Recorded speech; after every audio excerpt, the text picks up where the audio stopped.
Olá, meu amigo, minha amiga, seja abençoado e abençoada grandiosamente. Tenha certeza que a palavra de Deus irá fluir dentro de você e lhe fortalecer sobremaneira, sem sombra de dúvidas. Estaremos orando em seu favor, da sua casa, do seu lar, da sua família. Se você deseja colocar o seu nome para oração, você pode colocar aí nos comentários. Você pode fazer desta forma, inscrever-se no canal. Você pode dar o seu like e ative o sininho. Tenha certeza que muito você estará sendo abençoado.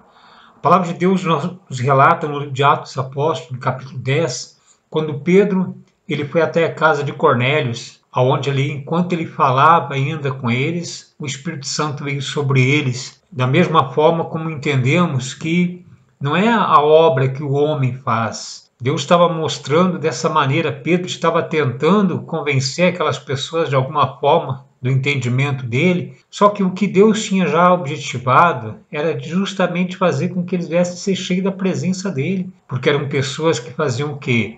Eram tementes a Deus e viviam em constante oração. O propósito que nós temos através deste canal é trazer para você uma palavra de fé e de otimismo e falar para você também a importância da oração, o quanto é importante a pessoa estar desta forma, em sintonia com Deus, orando no Espírito, orando sem cessar, mas também ela apresentando as suas súplicas, as suas petições com ações de graça. Diz assim no capítulo 11, no livro de Atos dos Apóstolos: então chegou ao conhecimento dos apóstolos e dos irmãos que estavam na Judéia, que também os gentios haviam recebido a palavra de Deus. Você vê, consideravam que eram eles únicos que tinham direito. É como hoje, em muitos lugares que as pessoas têm frequentado, têm participado, né, de supostos cultos em espaços físicos. Ali sempre vão relatar dizendo que é a última porta que Deus abriu, que ali é o lugar da salvação, que ali é a casa de Deus. Mas você vê que a palavra de Deus nos mostra totalmente diferente. Deus, ele faz a sua obra. Aliás, a obra de Deus, ela já foi consumada. Jesus já foi ao madeiro, ele tomou sobre si tudo. Ele carregou sobre si as injúrias, ele carregou sobre si todos os pecados. Hoje, quando uma pessoa transgride, que ela erra, é justamente as obras da carne. E a pessoa com certeza vai ter o resultado na vida dela. A colheita é inevitável. E diz assim, ó, no versículo 2: quando Pedro subiu a Jerusalém, os que eram da circuncisão o arguíram, dizendo: entrastes em casa de homens incircuncisos e comestes com eles? Então Pedro passou a fazer-lhes uma exposição por ordem, dizendo. Ali Pedro explicou tudo que os acontecimentos que tinham ocorrido. Pedro estava se preparando para o almoço, ele teve uma visão, e assim, quando ele estava chegando, desceu do eirado, ali os homens que foram enviados por Cornélio chegaram até ele, e ele foi até a casa de Cornélio. Então ele relatou da circuncisão, aos outros apóstolos, o acontecimento. Então diz assim, ó, olha só, no capítulo 11, no versículo 15: quando, porém, comecei a falar, caiu o Espírito Santo sobre eles, como também sobre nós no princípio, ou seja, quando eles estavam reunidos no cenáculo, lá quando eles estavam, né, no dia de Pentecostes, aonde um vento impetuoso veio sobre aquele lugar, e ali todos ficaram cheios do Espírito Santo, foram batizados, e assim aconteceu também com Cornélio e toda a casa dele, e aqueles que estavam ali em volta, estavam todos reunidos, e assim eles receberam o dom do Espírito Santo, como nós temos falado hoje, depois, né, dos acontecimentos, da obra consumada, né, quando a pessoa ela vem para este mundo, que ela é um espírito revestido de carne, ela já vem com a presença de Deus. É ela que tem que ser despertada. Muitas das vezes a pessoa passa boa parte da vida dela sem perceber. Por quê? Porque todos colocam para ela dizendo que ela é pecadora, que ela é errada, né? Que Deus vai soltar a mão sobre ela, que vai castigar ela. Ora,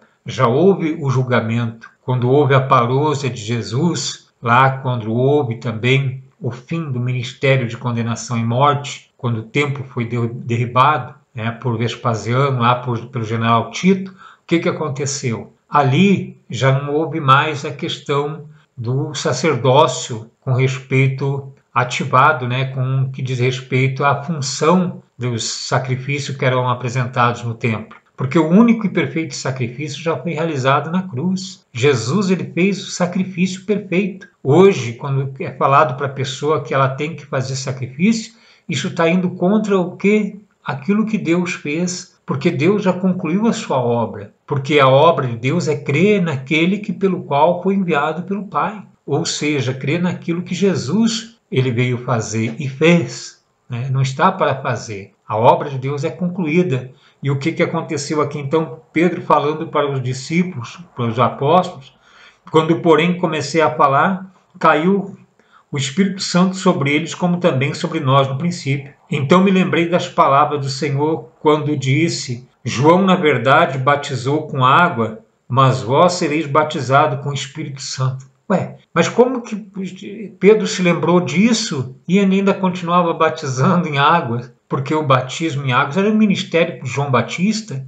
Ele veio para preparar o caminho, porque ele mesmo disse: aquele que vem após mim, que não sou digno nem de desatar-lhe as correias da sandália, esse vos batizará com o Espírito Santo. Quantos batismos existe? Existe um único batismo, o batismo do Espírito Santo. E nós já fomos batizados com Cristo, lá quando ele deu a vida dele na cruz. E assim, aqueles que estavam naquela época, naquele tempo, aquela geração, eles ainda precisavam que viesse sobre ele o Espírito Santo, porque eles não tinham o Espírito Santo. Eles recebiam o dom com a vinda do Espírito Santo sobre eles.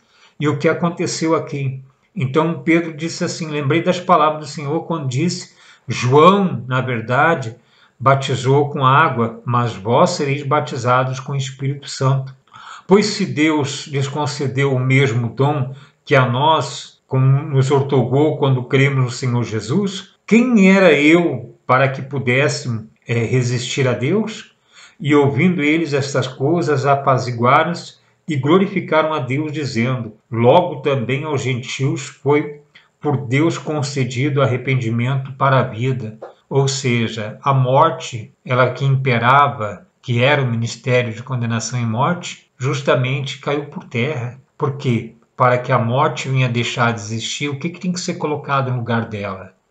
O que tem que ser colocado no lugar da morte é a vida. E quem é que tem a vida eterna? Quem é que é o portador da vida eterna? Quem é o criador da vida? É o próprio Deus. E Deus, ele atribui a cada um a questão de dons daquilo que ele determinou, não daquilo que as pessoas querem ter. É como uma vez nós falamos a respeito do talento. Talento, a pessoa já nasce com respeito a ele, basta a pessoa despertar e começar a desenvolver. E o que aconteceu? Aqueles homens ali, porque eles eram homens tementes a Deus e de oração. E a palavra de Deus nós estamos falando a respeito disso, o quanto é importante a oração. Porque o que aconteceu? Então foram dispersos aqueles que estavam ali por causa da tribulação que veio sobre Estevão, e eles foram dispersos pela Ásia, pelo antigo continente na época, né, para a pregação do Evangelho. E o que aconteceu? Aonde eles iam, multidões, as pessoas criam, as pessoas se voltavam para Deus. Tanto que diz assim, quando Barnabé, né, foi enviado para Antioquia, né, ele saiu pregando, ele ficou lá durante um ano inteiro. E ali se reuniram naquela igreja, naquele lugar onde que se reuniu como igreja, numerosa multidão. Isso está no capítulo 11, no versículo 26, no livro de Atos dos Apóstolos. Então, o que aconteceu? Ali ia ter um problema muito sério com respeito no mundo naquela época. Iria vir fome sobre a terra. Aconteceu de um homem, ele desta forma, ele expor aquilo que Deus mostrou para ele, que haveria fome na terra como houve nos dias de Cláudio, né, do imperador.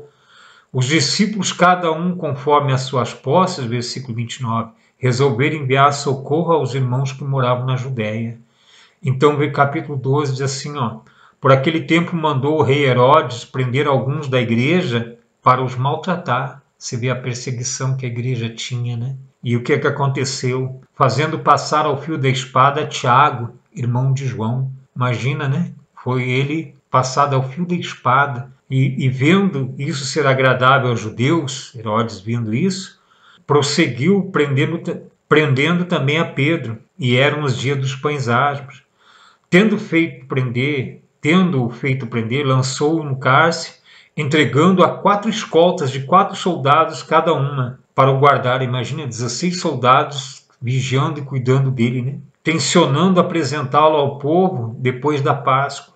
Pedro, pois, estava guardado no cárcere, mas havia oração incessante a Deus por intermédio da igreja a favor dele. Você vê, ó, Pedro tinha sido preso e aqueles que eram convertidos, aqueles que eram eleitos, escolhidos por Deus, né, estavam ali fazendo o quê? Em constante oração, orando em prol daquele homem que tinha sido preso. Por isso que nós temos esse propósito de orar pela sua casa, pela sua família, pelo seu lar, pelo seu casamento, pela sua vida financeira, pela sua saúde, para que Deus venha lhe abençoar sobremaneira. Porque diz assim, ó, Pedro, pois, diz assim no versículo 5, estava guardado no cárcere, mas havia oração incessante. Então, versículo 6, quando Herodes estava para apresentá-lo, naquela mesma noite, Pedro dormia entre 2 soldados, acorrentado, com 2 cadeias, e sentinelas à porta guardavam o cárcere. Eis, porém, que sobreveio um anjo do Senhor, e uma luz iluminou a prisão, e tocando ele o lado de Pedro, despertou, dizendo, levanta-te depressa. Então as cadeias caíram-lhe das mãos. Disse-lhe o anjo, cinge-te a calça e as sandálias. E ele assim o fez. Disse-lhe mais, põe a capa e segue-me. Olha só, Pedro estava ali ó, em meio a 2 soldados, acorrentado, e as portas trancadas. E por causa que a igreja estava em constante oração, Deus enviou quem? Deus enviou o seu anjo. Hoje o ministério não é mais dos anjos, hoje é do Espírito Santo. É Ele que nos assiste, inclusive em nossas orações, porque não sabemos orar como devido. Mas quando fazemos já com ações de graça, já crendo realmente que tudo já deu certo, tudo já se fez novo. E olha o que aconteceu ainda. Então saindo, seguia, não sabendo se era real o que fazia por meio do anjo, parecia-lhe uma visão. Depois de terem passado a primeira e a segunda sentinela, chegaram ao portão de ferro que dava para a cidade, o qual se lhe abriu automaticamente, e saindo enredaram-se por uma rua, e logo adiante o anjo se apartou dele. Então Pedro, caindo em si, disse, agora eu sei verdadeiramente que o Senhor enviou o seu anjo e me livrou da mão de Herodes e de toda a expectativa do povo judaico. Considerando ele a situação, resolveu ir à casa de Maria, mãe de João, cognominado Marcos, onde muitas pessoas estavam congregadas e oravam. Estavam aonde? Numa igreja com a placa lá, né? Igreja tal do pastor fulano de tal, não é? Não, estavam numa casa onde a igreja se reunia em oração. E ali eles estavam em oração, justamente clamando para que houvesse intervenção. E Deus manifestou o poder dele. E aconteceu que eles simplesmente saíram, Pedro saiu lá da prisão como se não tivesse nada, e não tinha nada segurando ele, porque as cadeias se romperam, as portas que eram trancadas por ferro se abriram. E aí o que aconteceu? Diz assim, ó, no versículo 13, quando ele bateu a porta ao pórtico do portão, uma criada veio em seu auxílio, chamada Rode, né, para ver quem era. Reconhecendo a voz de Pedro, tão alegre que ficou, e ela nem mesmo fez entrar, já saiu alegre lá anunciando para todos os demais que Pedro estava solto, né? E diz assim, ó, no capítulo 12 de Atos, no versículo 18, olha, sendo dia, houve não pouco alvoroço entre os soldados sobre o que havia acontecido a Pedro. Então Herodes, tendo procurado e não achado, submetendo as sentinelas a inquérito, ordenou-lhe que fossem injustiçados. E descendo da Judéia para Cesareia, Herodes passou ali por algum tempo. Eles não souberam o que tinha acontecido. Imagina só, transtorno, ficaram todos pasmos. O que teria acontecido? As cadeias se abriram, as portas se abriram, e eles não tomaram conhecimento do que tinha sucedido. Mas a oração fez com que o milagre acontecesse. E é isso, meu amigo, minha amiga, que já está acontecendo na sua vida. Milagre na sua casa, na sua família, no seu lar, no seu casamento, na sua vida sentimental, na sua saúde, na sua vida econômica, na sua vida financeira. Seja abençoado. Você é de Deus. Você não nasceu para sofrer, não. A vitória é sua. Pode ter certeza disso, porque tudo já deu certo. Já deu tudo certo. Porque colocando a fé em ação, não tem o que possa nos impedir de ter uma vida de qualidade, uma vida feliz e uma vida bem-sucedida, tá certo? Estaremos fazendo então esta oração agora por todos vocês, já agradecendo a Deus. Pai querido e amado, louvado seja teu santo e glorioso nome.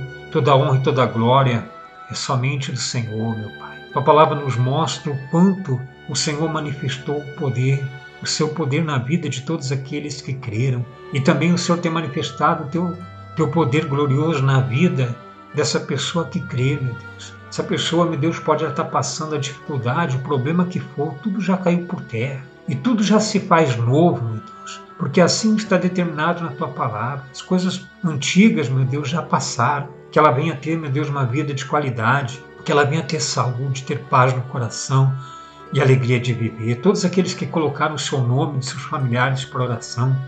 Meu Deus, muito obrigado por tudo, meu Pai. Obrigado pela tua graça e misericórdia, porque já deu tudo certo. Louvado seja teu santo e glorioso nome. Deus amado, Deus glorioso, santo, adorado. Muito obrigado por tudo. Te louvamos e te agradecemos em nome do Senhor Jesus. Amém. Graças a Deus, meu amigo. Graças a Deus, minha amiga. Você é uma bênção, com certeza. Vamos em frente, sempre. Estaremos numa próxima oportunidade juntos. Um grande e forte abraço a todos.